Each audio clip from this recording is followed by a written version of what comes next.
This is the sermon that will be preached on Sunday the 19th of September at North Shields Evangelical Church, where we're meeting again on Sunday mornings at 10:30.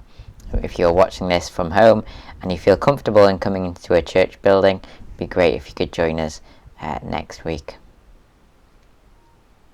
This sermon is based on Exodus chapter 20, verses 1 to 21.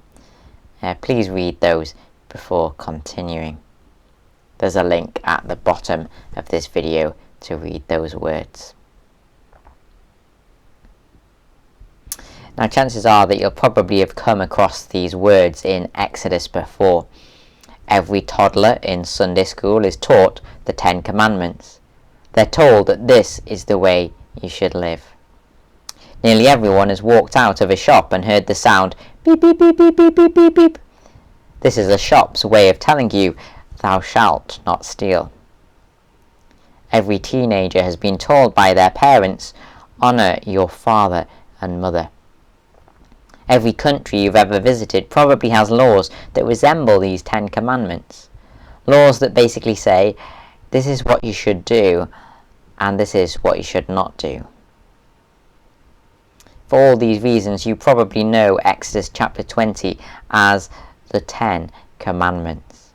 10 Commandments telling us how you should live.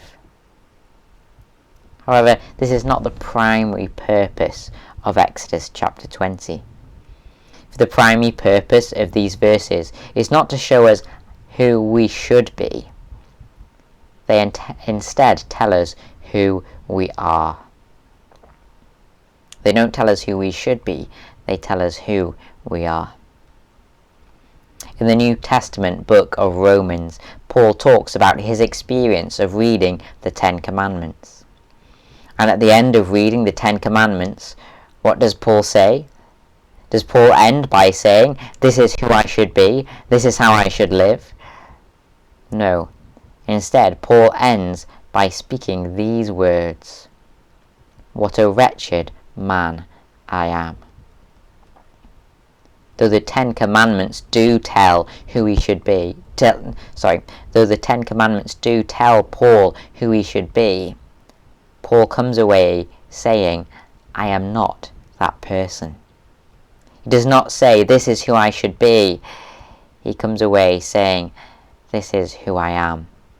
What a wretched man that I am. Inside and outside, in thought and in deed, sinful through and through. So why did God use words that tell us what we should be to show us who we actually are? Well, imagine you're in your 30s and you're wanting to send your children to boarding school. Imagine you had that much money. You visit boarding school A and then boarding school B. You visit boarding school A and they tell you about all their excellent results, their passion for classical music, and their cricket team who won the cup. They tell you about all these things. You then visit boarding school B and they tell you roughly the same. Great results, a passion for music, and top of the league in lacrosse. Both schools outwardly put on a good show and are hesitant to admit any failures. So instead of just listening to what they tell you, you read the school rule book. Boarding school A, Rule 1. Thou shalt not play the viola after 9 p.m. Now, if the most rebellious desire Headmaster A has to hold back is playing the viola at 9 p.m, you can rest pretty secure that the boarding school is pretty safe. Boarding school B, Rule 1. Thou shalt not impale the head of the school's cat on a stick and run with it through the grounds after midnight. Rule 2. Holding the headmaster hostage with a shotgun will not result in higher marks. Rule 3. By this time, you've left the school and are running away. You've learnt what boarding school B is truly like by reading the kind of behaviours they have to restrict. behaviours. Yeah. In much the same way, the 10 rules of the 10 Commandments reveal more about us than we would care to admit. For though we might like to think we're a good person and put on a good show, these 10 Commandments show us what we are really like, the types of behaviours God has to restrict. And here is what we learn. First question, when? When does a human become sinful? Verse 12, honour your father and your mother. The first command about human-to-human relationships. It reminds us that from the day we are born, we have a bias towards sin. We have a bias towards wrongdoing. That's why you don't need to teach children how to lie or to be selfish. But you do need to remind them to honour their parents. Parents who repeatedly tell them to tell the truth and to be kind, even though the parents might not necessarily do that themselves. When does a human become sinful? We're sinful from birth. Second question, how? How bad is sin? Verse 13, you shall not murder. The next command reminds us that we're willing to go to any length to get our own way, even to the point of completely destroying another person. Even if you've never done this physically, with our words we might destroy another person in order to win an argument.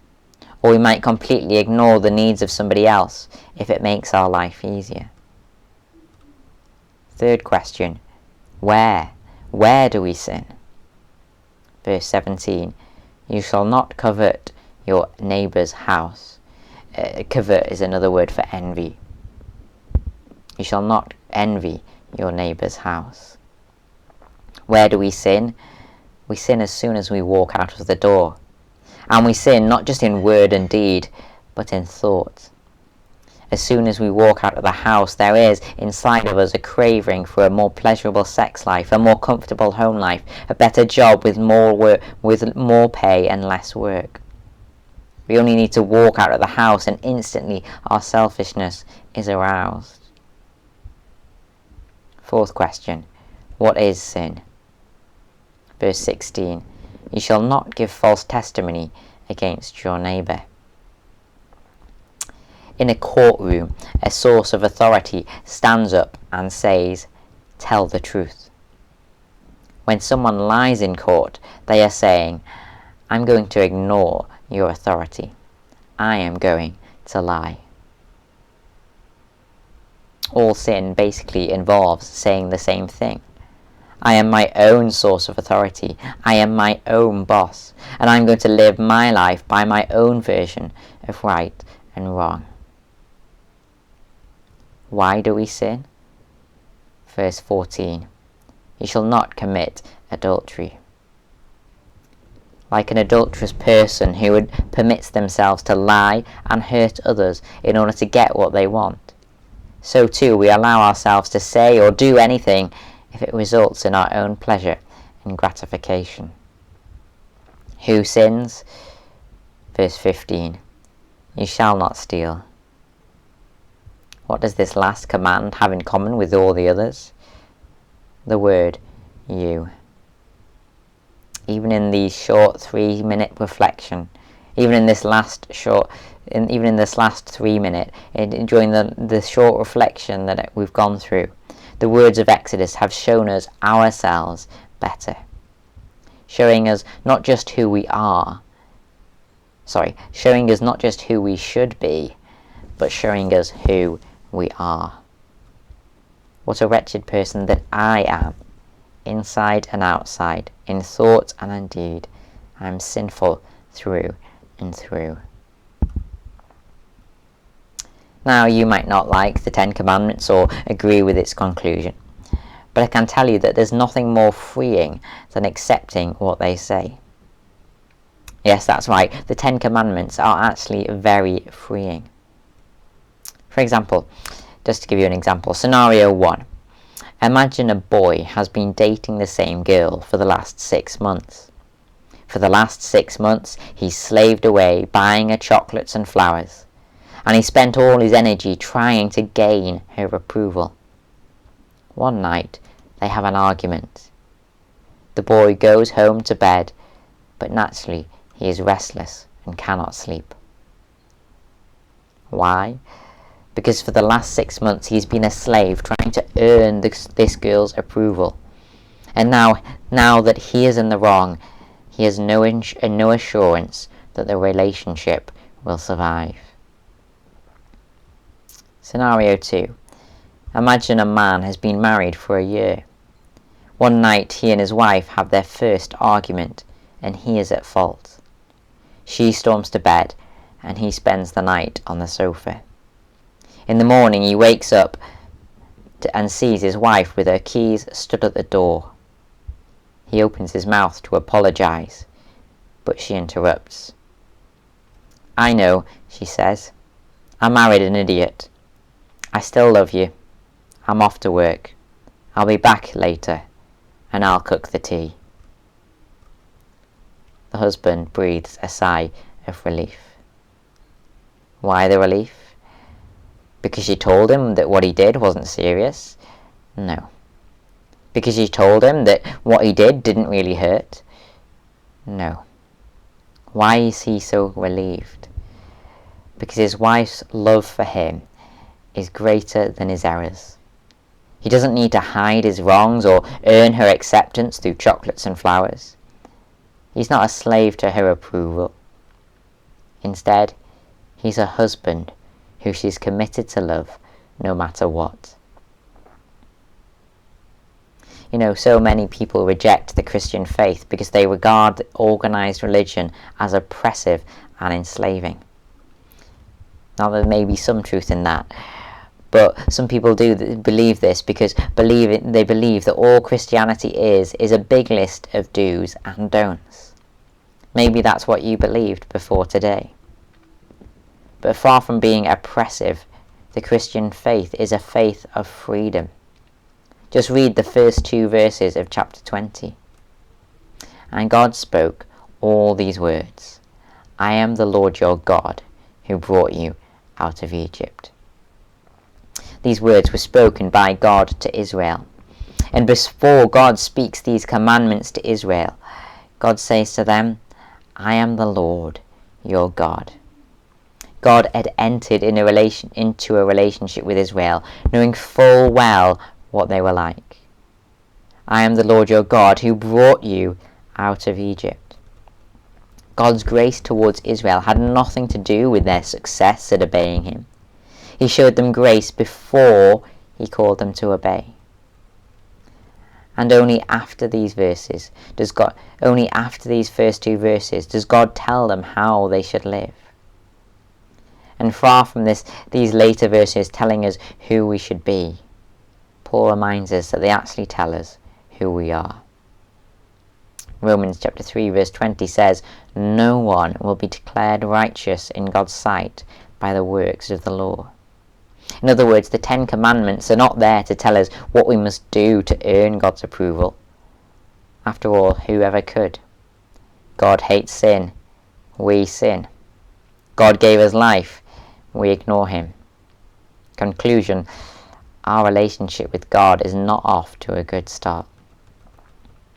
But thankfully, the 10 Commandments are not primarily about telling us who we should be before God will accept us. They are primarily there to show us who we are. As Paul writes in the book of Romans, rather, through the law, we become conscious of our sin. Paul reads the 10 Commandments and discovers who he is. And despite crying out in distress, "What a wretched man that I am!" Paul discovers the freedom for which we all long. Paul goes on to say, "What a wretched man I am!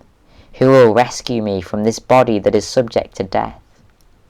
Thanks be to God, who delivers me through Jesus Christ, our Lord.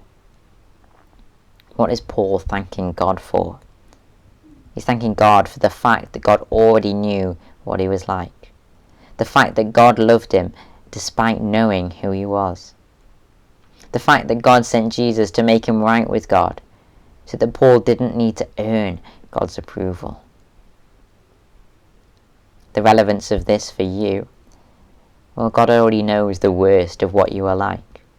And God's love is not earned or lost through your success or failure at obeying him. You don't need to earn God's approval. Why? Because God doesn't take sin seriously? No. Because God doesn't hate the wrong things that we do? No. God's hatred of sin is clearly described in chapter 20, verse 5. The reason we don't need to earn God's approval is because Jesus, God's Son, earned it for us. That is very freeing truth indeed. Someone once described it like this: Jesus lived the perfect life that we could never live. Jesus died the death that we should have died. Death being the punishment our sins deserve. If you believe Jesus did this for you, then you'll be truly free. Free from needing to work for God's approval. You don't need to earn it. Jesus earned it for you. If you believe in Jesus, you can be free. Free from the need to constantly hide from who you really are. Because despite knowing the worst of who you are, God sent Jesus to save you anyway. In the book of Romans, chapter 5, verse 8, God demonstrates his own love for us in this: whilst we were still sinners, Christ died for us. Exodus 20 is freeing because it shows us who God is. God is gracious and loving despite who we are. But more than that, Exodus 20 also shows us how to get to where we need to be. Verses 1 and 2. And God spoke all these words: I am the Lord your God, who brought you out of Egypt, out of the land of slavery. Verses 1 and 2 speak of God's love for Israel. Verse 5 speaks of God's desired response, the response of loving God and obeying his commandments. In the other words, the more we appreciate God's love for us, the more we get to where we need to be, to the point of loving and obeying God like we should. To give an example, the words of every parent to their teenager get ignored. Their words about washing the dishes go in one ear and out the other. If a parent tries to get their son to do their homework, it's like hitting their head against a brick wall. And as for what they do with dirty cutlery and dishes, the parent says, if I've told them once, I've told them 1,000 times. If you're a Christian who wants to obey God, your experience might be the same. You hear what you need to do on a Sunday, but by the end of the week, you look back and found that you've done the opposite. What went in one ear went out the other. And though you sincerely hoped you'd be making progress by now, you feel like you're banging your head against a brick wall. The question you are now asking is, how do I get to where I need to be? Now back to our analogy. 40 years later, we meet that teenager again.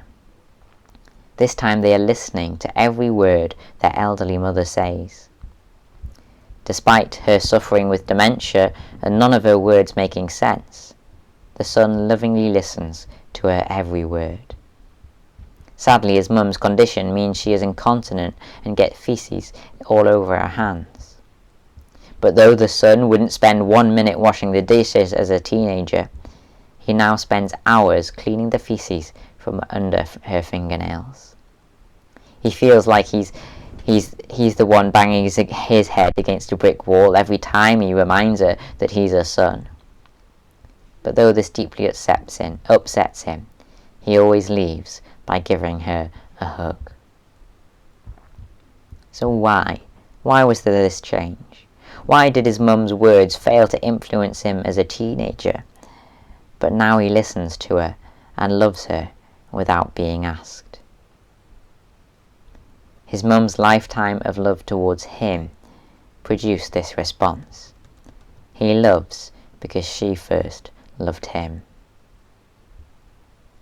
When you've been exposed to a lifetime of God's love, love is the only response.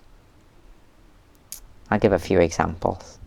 For example, verse 13 says, "You shall not murder."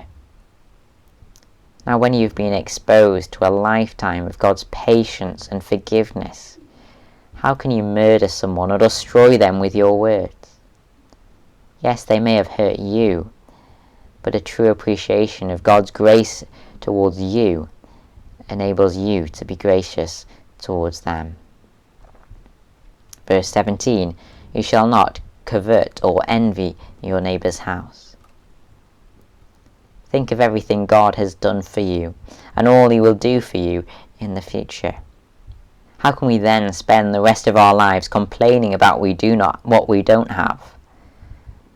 A true appreciation of all God has done for us will make us want less and appreciate more. Verse 16, "You shall not give false testimony against your neighbour." If God overlooks multiple sins in us, how can we jump on every single sin we see in other people? If God knows the worst about us and yet loves us anyway, why do we need to make others look bad in order to feel better about ourselves? A true appreciation of the truth about ourselves and God's grace towards us will make us less judgmental. Verse 14, "You shall not commit adultery." If Jesus' version of love involves Him giving of Himself for the benefit of others, how can we pursue relationships only for what we can get out of them? An appreciation of God's self-giving love will keep us faithful to our spouse, if we have one, and more selfless in our other relationships. Now, because of limited time, I've not even gone into commands 1 and 2. Hopefully we'll get to do this when we reach Exodus chapter 32. But for now, let's just remember these 3 things. Firstly, the commands tell us who we are, sinners through and through. Secondly, the 10 commands show us what God is like, showing in love and grace towards people like us, despite knowing who we are. Thirdly, the 10 commands point us to how we get to where we need to be. We love and obey God in response to Him first loving us. As John wrote in one of his letters, "This is love, not that we loved God, but that He loved us and sent His Son as an atoning sacrifice for our sins." We love because He first loved us.